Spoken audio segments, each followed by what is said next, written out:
کہ غوث اعظم کیا تھے اور ہم کیا ہیں، غوث اعظم کی زندگی سے ہمیں کیا سیکھ مل رہی ہے، غوث اعظم نے ہمیں کیا سندیش دیا ہے، کیا پیغام دیا ہے۔ تعلیم کا مرحلہ شروع ہوتا ہے، مکتب کی تعلیم شروع ہے، 4 سال کی عمر گزر گئی، 18 سال کی عمر بھی گزر گئی۔ اب ماں سے اجازت لیتے ہیں، ماں میں بغداد جانا چاہتا ہوں۔ یہ بغداد، گیلان اور بغداد کے درمیان اگر آپ ڈسٹینس دیکھیں گے نا تو 629 کلومیٹر ہے، اتنا لمبا سفر ہے۔ اچھا، بغداد جانے کا ارادہ کیوں کیا؟ بغداد کو سب سے پہلے جس بندے نے بسایا تھا نا، اس کا نام ہے منصور عباسی خلیفہ۔ اس نے وہاں پر ہاؤس آف وزڈم بنایا تھا، ایک بہت بڑی لائبریری بغداد کے اندر، یہ سمجھ جائے کہ علم کا مرکز تھا۔ سیدنا غوث اعظم رضی اللہ تعالیٰ عنہ اپنی ماں سے اجازت لیتے میں بغداد جانا چاہتا ہوں۔ میں نے پوچھا بیٹے کیوں، کارن کیا ہے؟ تب بیٹے نے اس 18 سالہ زندگی میں جو کچھ پیش آیا وہ بیان کرنا شروع کیا۔ غوث اعظم کہتے ہیں ماں، معاملہ یہ ہے کہ میں اس 18 سالہ زندگی میں عجیب عجیب چیزیں دیکھ رہا ہوں، حیرت انگیز چیزیں دیکھ رہا ہوں، مجھے سمجھ میں نہیں آتا۔ جب میں مکتب پڑھنے جایا کرتا تھا تو ایسا لگتا تھا کہ آگے پیچھے میرے کچھ لوگ ہیں جو میری حفاظت کر رہے ہیں، لوگوں سے کہا اس کے لیے راستہ خالی کر دو۔ جب میں اپنے نانا جان کے لیے بکریاں اور جانور کو چرانے کے لیے میدان کی طرف جایا کرتا تھا تو جانور ہمیں مخاطب کر کے کہا کرتے تھے کہ عبد القادر تم اس کے لیے پیدا نہیں کیا گیا۔ مجھے سمجھ میں نہیں آتا کہ جانور ہمیں سمجھا رہا ہے، مجھے سمجھ میں نہیں آتا میں جب چلتا ہوں تو لوگ کون ہماری حفاظت کرتا ہے، مجھے سمجھ میں نہیں آ رہا۔ اس لیے ماں مجھے کچھ پڑھنا چاہیے تاکہ شدھ بدھ حاصل ہو۔ ماں رونے لگتی ہے۔ اس وقت ماں کی عمر 78 ایئرس، 78 سال کی عمر ہے۔ 78 سال کی عمر میں ہر ماں کو اپنے بیٹے کی ضرورت پڑتی ہے۔ ماں رونے لگتی ہے۔ بیٹے نے پوچھا ماں رونے کی وجہ کیا ہے؟ کیا میری جدائی آپ برداشت نہیں کر پائیں گے؟ اس اللہ کی نیک خاتون نے جواب دیا نہیں میرے بیٹے، معاملہ یہ نہیں، معاملہ یہ ہے کہ تم جب پڑھنے جاؤ گے نا اور واپس لوٹ کر آؤ گے تو میں اس دنیا سے جل بسی ہوں گی، ملاقات نہیں ہو پائے گی۔ آخرکار ماں اجازت دیتی ہے۔ غوث اعظم بغداد کا سفر کرتے ہیں۔ بیچ کی ساری چیزیں آپ سن چکے ہیں امام صاحب سے، اس کو میں سائڈ کرتا ہوں۔ غوث اعظم بغداد کی سرزمین پر پہنچتے ہیں۔ 18 سال کی عمر ہے، بغداد جا رہے ہیں۔ اسی عمر میں کتنا بڑا واقعہ پیش آیا جو آپ نے سنا ہے، چوروں کا، ڈاکوؤں کا قافلہ مسلمان ہو جاتا ہے۔ ذرا غور کیجئے، ہم اور آپ 18 سال کی عمر میں نہ جانے کتنی گناہیں کرتے ہیں۔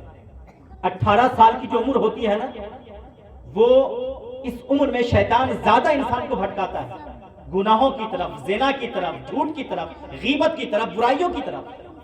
لیکن اللہ کا وہ بندہ 18 سال کی عمر میں اللہ نے وہ کمال عطا کیا تھا کہ اس 18 سال کی عمر میں اس بندے کے ذریعے سے اللہ رب العزت نے سینکڑوں لوگوں کو ہدایت کا سامان پیدا فرما دیا۔ 18 سال کی عمر میں ذرا غور کیجئے۔ بغداد پہنچے، وہاں ایک بڑا مشہور مدرسہ تھا، اس مدرسے کا نام ہے مدرسۃ النظام۔ امام صاحب جانتے ہوں گے درس نظامیہ مدرسے میں پڑھائی جاتی ہے۔ یہ درس نظامیہ اسی نظام الملک توسی بادشاہ تھا، اس بادشاہ وہ سلجوقی حکومت تھی، اس کا یہ حکمران تھا، اسی نے بغداد میں مدرسۃ النظام بنایا تھا۔ بتایا جاتا ہے کہ اس مدرسے میں ساری سہولتیں مہیا تھیں، لائبریری، ریڈنگ روم، اس کے بعد جو ہے ڈائننگ ہال، ساری چیزیں تھیں وہاں پہ موجود۔ مدرسۃ النظام میں چونکہ پڑھا لکھا مجمع، اس لیے میں اس طرح کی باتیں شیئر کرتا، ورنہ مجھے اگر بتایا جاتا کہ عام لوگ ہیں اس لیے میں دوسری گفتگو کرتا۔ تو غوث اعظم رضی اللہ تعالیٰ عنہ مدرسۃ النظام میں ایڈمیشن لیتے ہیں، داخلہ لیتے ہیں، اور 26 سال کی عمر تک تعلیم حاصل کرتے ہیں۔ پتہ یہ چلا کہ کوئی ولی اس وقت تک نہیں ہو سکتا ہے جب تک کہ وہ عالم نہ ہو جائے۔ کبھی بھی جاہل کو اللہ رب العزت ولایت عطا نہیں فرماتا۔ بے شک بے شک۔ اور اگر کسی مدرسے میں پڑھا نہیں ہے اور اللہ رب العزت نے اس کو اپنا ولی بنا لیا ہے تو اللہ اسے علم لدنی عطا فرما دیتا ہے، علم لدنی عطا فرما دیتا ہے۔ ایسے کئی بزرگان دین ہماری زندگی اور ان کی زندگی کے سانحے سوانے کو آپ پڑھیں تو معلوم چلے گا. غوث اعظم رضی اللہ تعالیٰ 26 سال تک تعلیم حاصل کرتے ہیں, 26 سال کی عمر. اسی بیچ پیر و مرشد ابو سعید مخرمی سے ملاقات ہوتی ہے. کچھ لوگ مخزومی کہتے ہیں, یہ مخرمی ہے. ملاقات ہوتی ہے اور ملاقات ہونے کے بعد شیخ نے کہا تم میرے پاس رہو, میری تربیت میں رہو. 46 سال تک, 46 سال کی عمر تک حضرت غوث اعظم رضی اللہ تعالیٰ اپنے پیر و مرشد کی بارگاہ میں رہتے ہیں, تربیت پا رہے ہیں, مجاہدہ کر رہے ہیں, چلہ پر چلہ کر رہے ہیں, محنت کر رہے ہیں, کوشش کر رہے ہیں. مقصد کیا ہے؟ اللہ کو پانا. انسان آسانی کے ساتھ ولی نہیں بن جاتا ہے. اگر دنیا میں آپ کسی کو دوست بنانا چاہیں تو اتنی آسانی کے ساتھ دوست بنا لیں گے. پہلے بات کریں گے مسکرا کر کے, گفٹ دیں گے, تحفہ دیں گے, گھر آنا جانا ہوگا, مسلسل رابطے میں رہیں گے, اس کے ناز و نخرے کو برداشت کریں گے, تب کہیں جا کر کے آپ اس کے دل میں اپنے آپ کو بسا سکتے ہیں. جب کسی انسان کو اپنا دوست بنانے کے لیے ہمیں یہ قربانی دینی پڑتی ہے. جب کوئی بندہ اللہ کا دوست بننا چاہے تو نہ جانے کتنی قربانیاں دینی پڑتی ہیں. ولی کا معنی دوست ہوتا ہے. غوث اعظم اللہ کے دوست ہیں, اللہ کے ولی ہیں. ایسے آسانی کے ساتھ ولی نہیں بن گئے. بے شمار قربانیاں, بے شمار مجاہدے آپ نے اللہ رب العزت کی خاطر برداشت کیے ہیں. 46 سال کی جب عمر ہو جاتی ہے, شیخ بلاتے ہیں. اس کے بعد اپنی زبان مبارک سے لقمے چبا چبا کر کے غوث اعظم کے منہ میں ڈال لیں. غوث اعظم فرماتے ہیں کہ میرے مرشد گرامی نے جو ہی اپنی زبان مبارک سے چبایا ہوا لقمہ ہمارے حلق میں ڈالا, ہمارے درجات بلند ہوتے چلے گئے. جو ہی لقمہ میری زبان کے اندر آتا, میرے درجات بلند ہوتے چلے جاتے, اور اللہ رب العزت اور میرے درمیان حجابات جو تھے سارے حجابات دور ہوتے چلے گئے. اس کے بعد شیخ نے فرمایا عبد القادر, میں نے ایک مدرسہ قائم کیا بغداد میں, اب تم اسی مدرسے کے اندر پڑھاؤ. اس مدرسے کا نام تھا مدرسۃ العز یا از. پیر و مرشد کے انتقال کا وقت قریب آتا ہے. اس مدرسے کی پوری ذمہ داری غوث اعظم سنبھالتے ہیں. درس شروع ہے, تعلیم شروع ہے, پڑھا رہے ہیں بچوں کو, مدرسے میں تعلیم دے رہے ہیں غوث اعظم. شیخ کا انتقال ہو جاتا ہے. ایک وقت ایسا آتا ہے کہ وہی مدرسہ بعد میں چل کر کے مدرسہ قادریہ کے نام سے مشہور ہوتا ہے, اور اسی مدرسہ قادریہ میں غوث اعظم رضی اللہ تعالیٰ عنہ کا مزار بھی ہے اور آپ کے شیخ کا بھی مزار ہے. آج غوث اعظم رضی اللہ تعالیٰ تعلیم کا سلسلہ جاری رکھے ہوئے ہیں. تدریس تو جاری ہے لیکن تقریر نہیں کرتے تھے. تقریر نہیں کرتے تھے. آقا کریم صلی اللہ تعالی وسلم نے فرمایا عبد القادر تم واز کیوں نہیں کرتے, نصیحت کیوں نہیں کرتے, تقریر کیوں نہیں کرتے ہو؟ علم ہونا الگ ہے اور زبان کا ہونا الگ ہے. غوث اعظم کے پاس علم کی کوئی کمی نہیں تھی, لیکن اس وقت تک آپ لوگوں کے سامنے مجمع میں آ کر کے تقریر نہیں کرتے. غوث پاک نے فرمایا حضور میں کیا بولوں پبلک کے سامنے, کس طرح بولوں؟ آقا کریم صلی اللہ تعالی علیہ وسلم نے اپنی زبان مبارک سے 7 مرتبہ لعاب دہن غوث پاک کے منہ کے اندر ڈالتے ہیں. اس کے بعد فرماتے ہیں عبد القادر اب جاؤ لوگوں کے درمیان واضح و نصیحت کرو. اب اسٹیج لگا دیا گیا, غوث اعظم اسٹیج پہ. اب بولے تو کیا بولیں, کس طرح بولیں, کیا کہیں؟ سیدنا علی مشکل کشا رضی اللہ تعالیٰ عنہ حاضر ہوتے ہیں. عرض کرتے ہیں بیٹے بولو نا. جب کسی کے پاس علم زیادہ ہوتا ہے نا تو فیصلہ نہیں کر پاتا ہے کہ میں کہاں سے شروع کروں اور کہاں پہ اینڈ کروں. غوث اعظم کا یہی معاملہ. علی مشکل کشا رضی اللہ تعالیٰ عنہ حاضر ہوتے ہیں اور کہتے ہیں بیٹے بولتے کیوں نہیں, بولو نا. اس کے بعد خود مولا کائنات نے اپنی زبان مبارک سے 6 مرتبہ لعاب دہن غوث پاک کی زبان کے اندر ڈالتے ہیں. اس کے بعد فرماتے ہیں بیٹا بولو, اب نصیحت کرو. اس کے بعد پوچھا گیا آپ نے 6 مرتبہ کیوں ڈالا؟ حضرت علی مشکل کشا کہتے ہیں کہ آقا کریم کی تعظیم آئی. آقا نے 7 مرتبہ ڈالا, ہم نے 6 ہی مرتبہ ڈالا. برابری نہیں چاہتا ہوں میں, اس لیے میں نے 6 مرتبہ ڈالا اور میرے آقا نے 7 مرتبہ ڈالا. اس کے بعد غوث اعظم کی محفل سجی ہے بسی ہے. بتایا جاتا ہے کہ پہلی محفل میں صرف 4 سے 5 لوگ تھے بس, اونلی.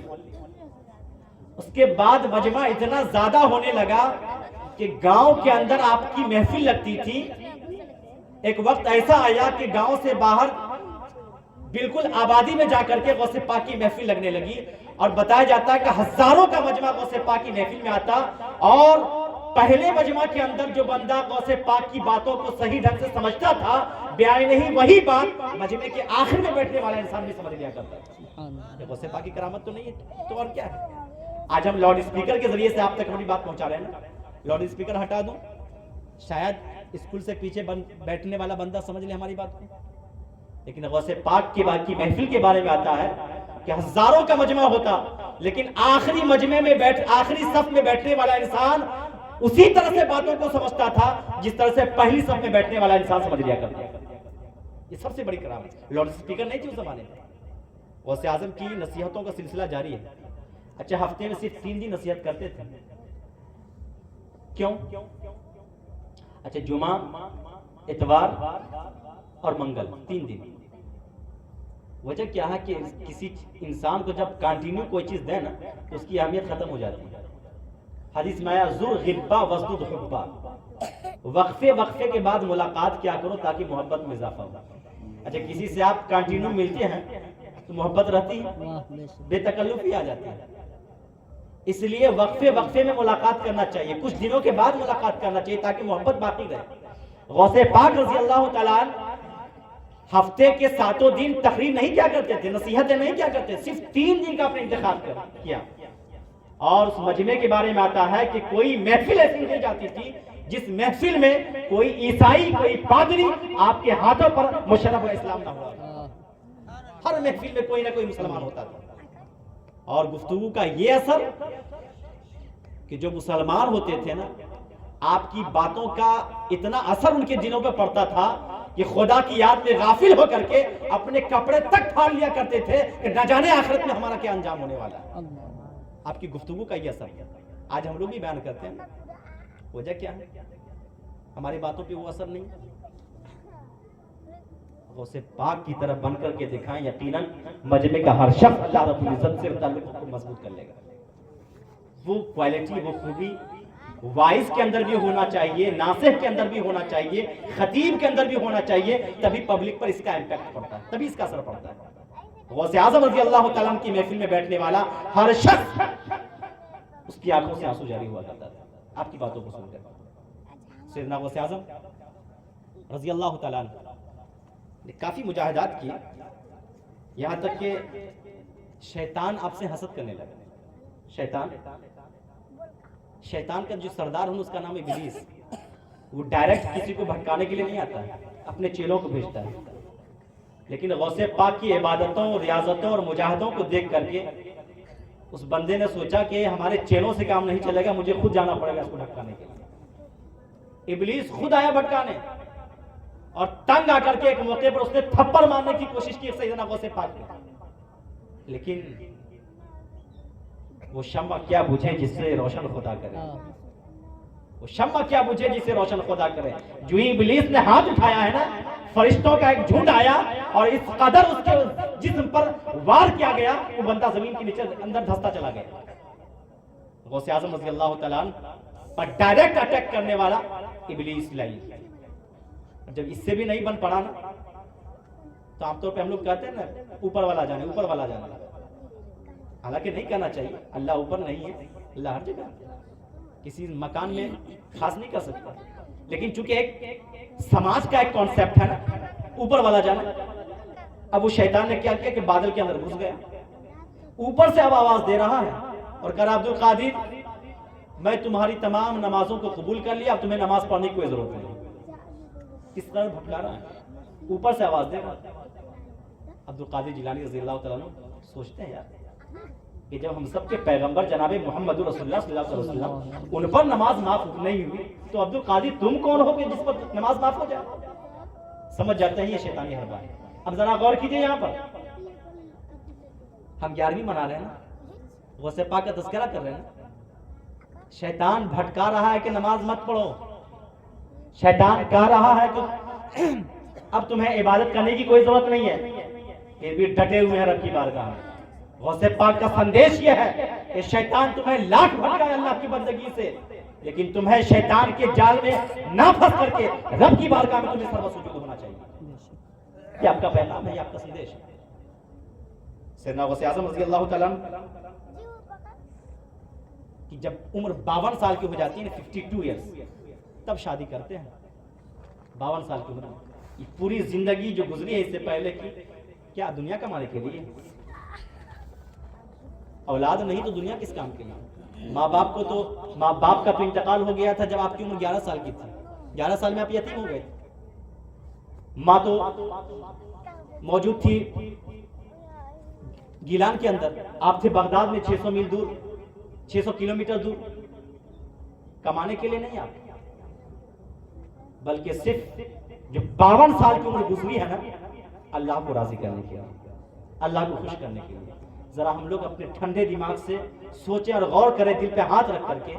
جس غوث کا ہم ذکر کر رہے ہیں نا, وہ 52 سال تک رب کو راضی کرنے کے لیے اپنی زندگی کو وقف کر دیتے ہیں. ہم سے یہ نہیں کہا گیا کہ تم پوری زندگی اور پورا وقت لگا دو, صرف ہم سے کہا گیا ہے کہ 20 منٹ 24 گھنٹے میں صرف 20 منٹ اپنے رب کی بارگاہ میں نکالو, رب کے لیے نکالو. 5 وقت نماز پڑھنے میں آپ کو کتنا ٹائم لگے گا؟ 20 منٹ لگے گا. ایک بندہ وہ جس کا ہم ذکر کر رہے ہیں 52 سال تک رب کو راضی کرنے کے لیے اپنی 52 سالہ زندگی کو وقف کر دیتے ہیں, اور ہم دن بھر میں صرف 20 منٹ خرچ نہیں کر سکتے. یہ غوث سے کیسی محبت ہے بھائی؟ یہ نعرہ لگاتے ہیں غوث کا دامن نہیں چھوڑیں گے, یہ کیسے کام چلے گا؟ غوث کے دامن کو مضبوطی سے پکڑنے کا مطلب یہ ہے کہ غوث نے جو سندیش دیا ہے, جو پیغام دیا ہے, جو طریقے زندگی دی ہے, اس طریقے زندگی پر اپنی زندگی گزارو, تب صحیح مانو کہ غوث کے دامن کو تھامنے والے بنو. غوث پاک رضی اللہ تعالیٰ عنہ نے, ہم سب سمجھتے ہیں کہ ایک بس بابا آدمی تھے, بڑے پڑھے لکھے آدمی تھے. کئی کتابیں انہوں نے لکھی بھی ہیں باضابطہ, کئی کتابوں کے رائٹرز بھی تھے. اس لیے میں کہتا ہوں غوث پاک کو اگر سمجھنا ہونا تو ڈائریکٹ ان کی کتابوں کو پڑھیں. یقین جانیے آج بھی اگر آپ ان کی کتابوں کو پڑھیں گے نا, آنکھ سے اگر آنسو نہیں بہے تو پھر کہیے گا. ایسی ایسی باتیں اور ایسے جو ہے رموز و اوقاف انہوں نے بیان کیا ہے. ان کی کتابوں میں ایک کتاب فتوح الغیب ہے, دوسری کتاب الفتح الربانی ہے, اور ایک قصیدہ غوثیہ بھی ہے, جس کے بارے میں بزرگان دین کہتے ہیں کہ اگر کوئی بندہ قصیدہ غوثیہ 40 دن تک کنٹینیو پڑھے اور پھر رب کی بارگاہ میں دعا کرے تو اللہ رب العزت اس کی دعا کو قبول فرما لیتا ہے. قصیدہ غوثیہ بھی آپ ہی کا لکھا ہوا ہے. اب میں آخری میں غوث پاک نے اپنی کتابوں میں کس طرح کا سندیش ہم لوگوں کے لیے دیا ہے وہ باتیں آپ سے شیئر کر دوں اور اپنی گفتگو کو ختم کر دوں. غوث پاک کی نصیحت, سب سے پہلی نصیحت بغداد والوں سے کرتے ہیں اور کہتے ہیں, اے باشندگان بغداد, اے بغداد کے رہنے والوں, نفاق بڑھ گیا ہے, لوگ بدعمل ہو گئے ہیں, لوگ بولتے زیادہ ہیں کرتے کم ہیں. غوث پاک کا جملہ ہے. اس کے بعد فرماتے ہیں کہ تم محفلوں میں جو آتے ہو نا, یہ رونے کے لیے نہیں آتے ہو, ہنسنے کے لیے آتے ہو. اس زمانے کے لوگوں کو نصیحت کر رہے ہیں غوث پاک. تم محفلوں میں جو آتے ہو رونے کے لیے نہیں, ہنسنے کے لیے آتے ہو, انجوائے کے لیے آتے ہو, مزے لینے کے لیے آتے ہو. آج ہمارا حال کیا ہے؟ آج ہمارا حال کیا ہے؟ ابھی آپ سن رہے ہیں گفتگو کو تو سنجیدگی کے ساتھ سن رہے ہیں, اور اس کے علاوہ نعت خواہ حضرات بھی آپ کو ہنساتے ہیں, آپ بھی خوب ہنستے ہیں. نعت بھی جب پڑھا جائے تو یہ کیفیت ہونا چاہیے, دل کے اندر وہ نعت کے کلمات اثر ہونے چاہیے, اور دل کے اندر ایک کیفیت پیدا ہونی چاہیے کہ کاش رسول اللہ کی زیارت ہمیں نصیب ہو جائے. رونے کے لیے محفل لایا کرو, ہنسنے کے لیے نہیں. یہ پیغام غوث پاک نے دیا. اور جب موت کا وقت قریب آیا نا تو اپنے بیٹے کو نصیحت کرتے ہیں. کیا کہتے ہیں؟ علیک بتقوی اللہ, اے بیٹے اللہ کے خوف اور اللہ کے ڈر کو اپنے پر لازم جان. ڈرو تو صرف اللہ سے ڈرو اور کسی سے نہیں. اور اگر اپنی حاجت مانگنا ہو کسی سے تو صرف اللہ سے. اللہ کے علاوہ کوئی تمہاری حاجت پوری کرنے والا نہیں ہے. اللہ سے ڈرو اور اپنی پوری ضرورت اللہ رب العزت سے مانگو.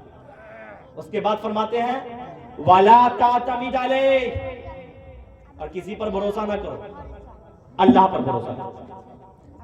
اور اللہ پر بھروسہ کرو گے تو وَمَنْ يَتَوَكَّلْ عَلَى اللَّهِ فَهُوَ حَسْبُهُ, جو اللہ پر بھروسہ کرتا ہے اللہ اس کے لیے کافی ہو جائے گا. یہ نصیحت ہے زندگی کی آخری نصیحت جو غوث پاک نے اپنے بیٹے کو دی تھی. اس کے بعد تیسری نصیحت کہتے ہیں لوگوں یہ دنیا بازار ہے بازار. غوث پاک یہ نصیحت اپنے ذہنوں میں یاد کر لیں اور کوشش کریں کہ کم سے کم کوئی ایک نصیحت کو اپنی زندگی میں مضبوطی کے ساتھ لازم پکڑ لیں. فرماتے ہیں یہ لوگوں یہ دنیا بازار ہے اور بازار کی خوبی کیا ہوتی ہے؟ شام ہوئی رات آئی بازار والے چلے جاتے ہیں. اس کے بعد فرماتے ہیں اس لیے جب تک بازار میں ہو جتنی اچھی خریداری کرنا چاہتے ہو خریداری کر لو تاکہ آخرت کا جب بازار لگے تو وہاں تمہیں یہ بازار فائدہ پہنچائے. اس بازار دنیا میں جو کرنا چاہو کر لو. رات آنے کے بعد قیامت آنے کے بعد جب بازار آخرت لگے گا تو اس بازار دنیا میں جتنا تم نے محنت کی ہوگی جتنا کمایا ہوگا یہ کمائی آخرت کے بازار میں تمہیں فائدہ دیتے ہوئے نظر آئے گی. اس لیے ہم سب اس دنیا کو بازار کی طرح لیں. اسی کی ترجمانی اللہ کے نبی نے فرمایا الدنیا سجن للمؤمن. دنیا مومن کے لیے قید خانہ ہے. قید خانے میں آدمی ہمیشہ نہیں رہتا ہے. کبھی نہ کبھی جو ہے ضمانت ملی رہائی پر چھوٹ کے چلا آتا ہے یا کبھی مکمل طور پر رہائی مل جاتی ہے. اس لیے ہمیں ایسی زندگی گزارنا چاہیے اور کوشش کرنا چاہیے. 60 سالہ زندگی ہے نا بھائی 70 سالہ زندگی ہے نا اس کے بعد کیا کرو گے آپ؟ کس کے بارگاہ میں جانا ہے؟ رب کی بارگاہ میں جانا ہے اور جواب دینا ہے اس 60 سالہ زندگی کا. ایک ایک منٹ کا حساب ہونا ہے. کھلیں گے ٹیپ جب رب کے تیرے گفتار بولیں گے. ہم یہ مت سمجھیں کہ جب مال میں جاتے ہیں یا جب کسی ایسی جگہ جاتے ہیں جہاں CCTV کیمرے لگے ہوں تو ہم جو ہے چوکندہ رہتے ہیں کوئی دیکھ نہ لے ہماری حرکتوں.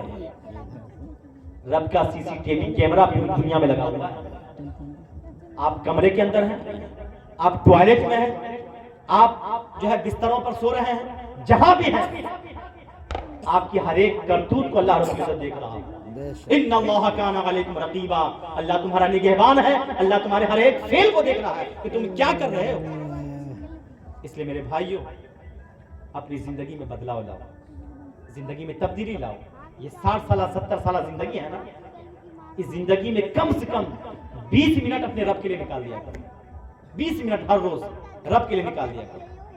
اگر آپ کو وقت پر ٹائم پر جو ہے نماز پڑھنے کا موقع نہ ملے گھر پہ آئیں 20 منٹ نکال کر کے رب کی بندگی کر لیا کریں.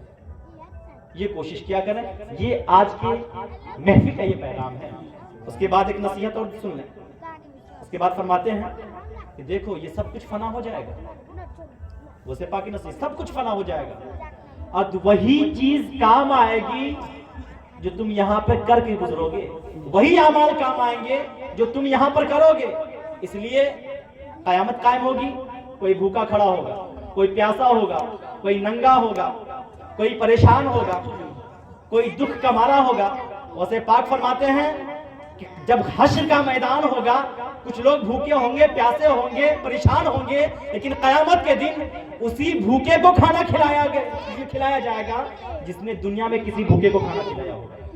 اسی پیاسے کو پانی پلایا جائے گا قیامت کے دن جس نے دنیا میں کسی پیاسے کو پانی پلایا ہوگا. اسی ننگے کو کپڑا پہنایا جائے گا جس نے کسی غریب کا کسی مفلوق الحال کو کپڑا دے کر کے اس کی معاونت کی ہوگی. اسی کی مدد کی جائے گی جس نے دنیا میں رہ کر کے کسی پریشان حال کی مدد کی ہوگی.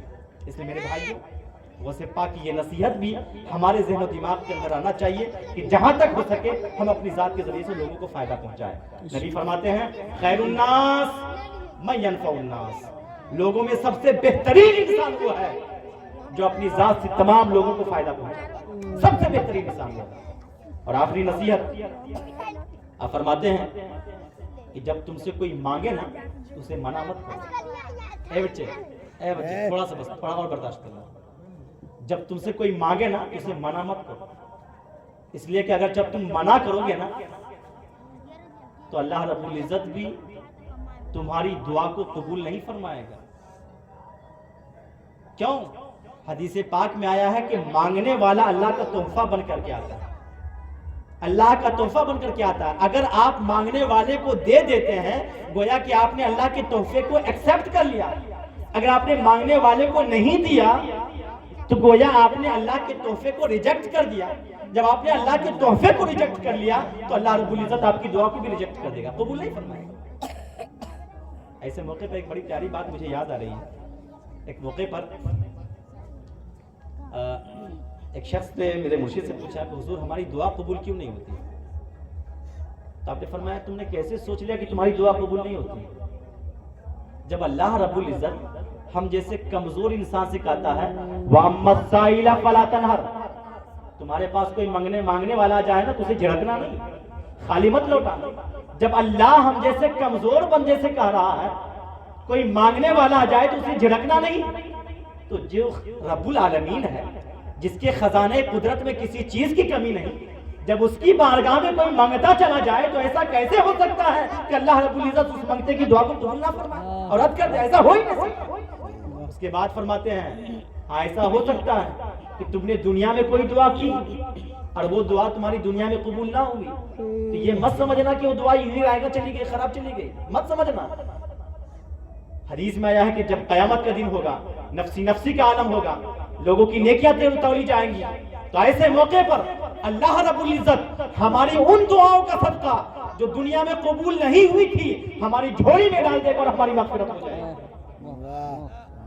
اور ہماری مغفرت ہو جائے گی۔ اس وقت بندہ کہے گا کہ کاش دنیا میں ہماری کوئی دعا قبول نہ ہوئی ہوتی تو بہتر ہوتا۔ اس لیے میرے بھائیوں، الدعاء مخ العبادہ، دعا عبادت کا مغز ہے، دعا کرتے رہنا چاہیے۔ باتیں کچھ زیادہ ہی ہو گئی،